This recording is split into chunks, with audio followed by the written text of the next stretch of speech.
Hello. आज हम लोग गोलीय पृष्ठों पर प्रकाश का अपवर्तन पढ़ते हैं।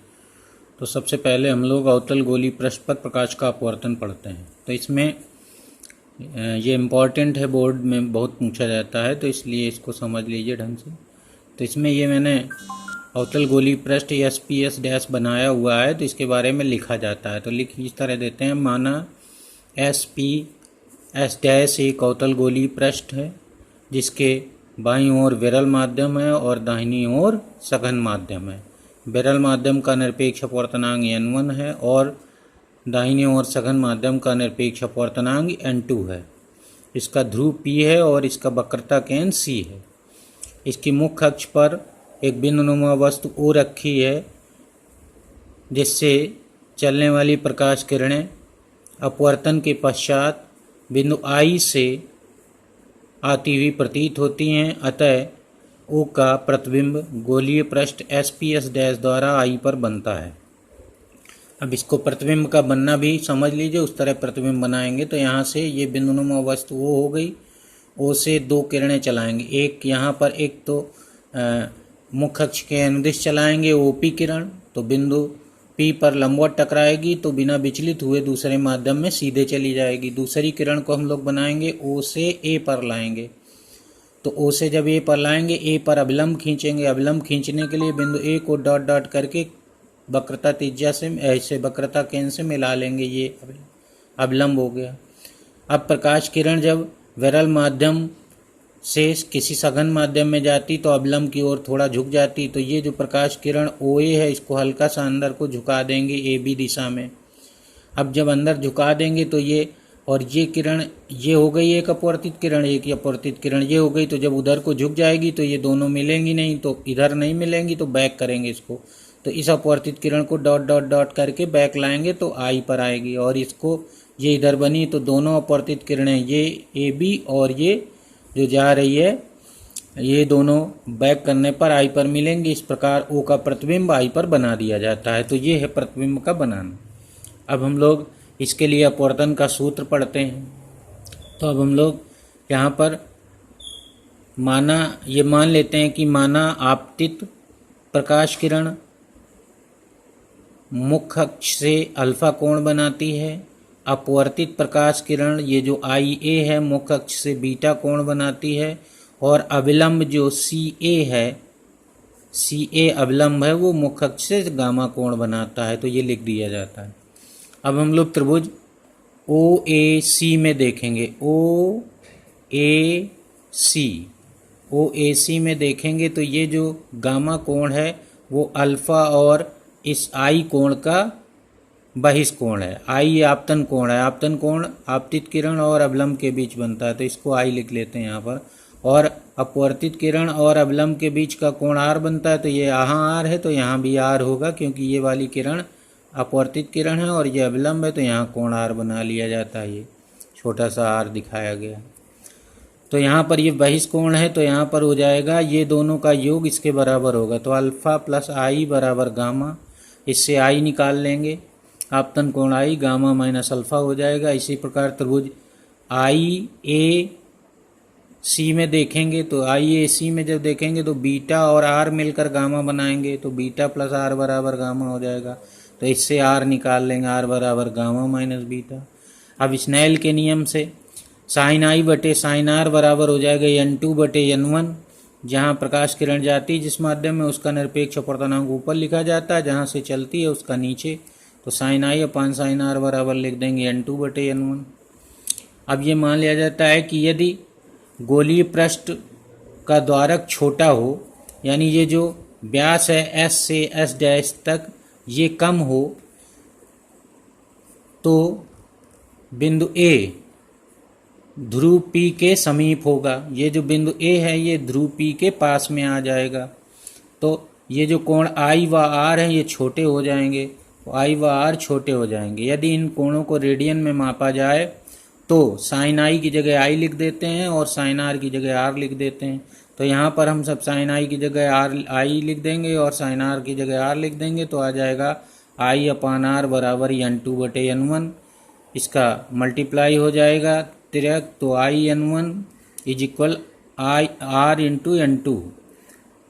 अब समीकरण 1 और 2 से I व R के मान यहाँ पर रखेंगे। समीकरण 1 और 2 से, 1 से I का और 2 से R का मान यहाँ रख लेंगे। तो अब जब यहाँ मान रख लेंगे तो आ जाएगा R minus alpha into N1 बराबर गामा है ये, gamma minus alpha into N1 बराबर gamma minus beta into N2। तो ये ब्रैकेट ओपन कर देंगे तो ये आ जाएगा gamma N1 minus alpha N1 is equal gamma N2 minus beta N2। Beta N2 को इधर ले आएंगे, प्लस में हो जाएगा minus gamma alpha N1। Gamma N1 को उस तरफ भगा देंगे, गामा कॉमन ले लेंगे इधर पे, तो N2 माइनस N1। अब आपतन बिंदु A से मुख्य अक्ष पर अभिलंब AM खींच लेते हैं। यहाँ से बिंदु A से मुख्य अक्ष पर अभिलंब ये AM खींच लेते हैं और मान लेते हैं कि AM बराबर H है, तो AM बराबर हम लोग H मान लेते हैं। अब समकोण त्रिभुज OAM में देखते हैं, ये जो समकोण त्रिभुज OAM इसमें देखते हैं तो इसमें tan अल्फा बराबर हो जाता है लंब बटे आधार यानी AM बटे OM। तो AM बटे OM यहाँ लिख दिया जाता है और AM को हमने H माना है तो H बटे OM लिख देंगे। इसी प्रकार त्रिभुज समकोण त्रिभुज IAM में tan बीटा बराबर हो जाएगा AM बटे IM, तो ये हो जाएगा H बटे IM, तो यहाँ पर ये H बटे IM लिख दिया गया है। इसी प्रकार त्रिभुज CAM में देखेंगे समकोण त्रिभुज में तो tan गामा बराबर हो जाएगा AM बटे CM, तो AM की जगह H लिख देंगे बटे CM।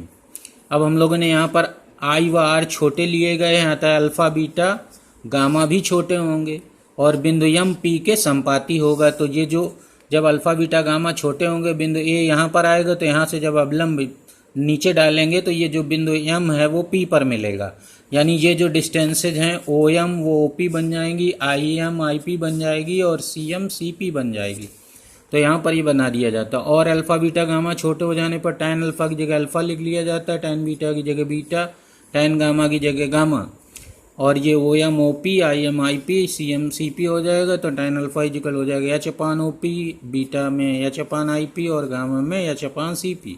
अब इन अल्फा बीटा गामा के मान हम लोग इस समीकरण नंबर 4 में रख देंगे आके, तो यहाँ पर रखेंगे तो आ जाएगा H अपान IP into N2 minus H अपान OP इंटू N1 H अपान CM N2 माइनस 1 N1 हो जाएगा। H ऊपर से काट देंगे तो ये आ जाएगा N2 बटे IP N1 बटे OP माइनस में 1 अपान CM N2 माइनस N1। अब ये देखिए IP जो है I प्रतिबिंब है और IP हो गई ध्रुव से प्रतिबिंब की दूरी। तो ध्रुव से प्रतिबिंब की दूरी को हम लोग V से लिखते हैं और चूंकि प्रकाश किरणें इधर को आ रहे हैं, हम लोग मेजरमेंट इधर को कर रहे हैं उल्टी दिशा में प्रकाश किरणों के, इसलिए माइनस में लिखेंगे। तो IP बराबर हो जाएगा माइनस V और OP बराबर हो जाएगा माइनस U और CP बराबर हो जाएगा माइनस R। ये CP वक्रता त्रिज्या है, तो यहाँ पर सब लिख लेंगे। ये IP माइनस V प्रतिबिंब की दूरी है, OP माइनस U वस्तु की दूरी और CM माइनस R वक्रता त्रिज्या है। अब यहाँ पर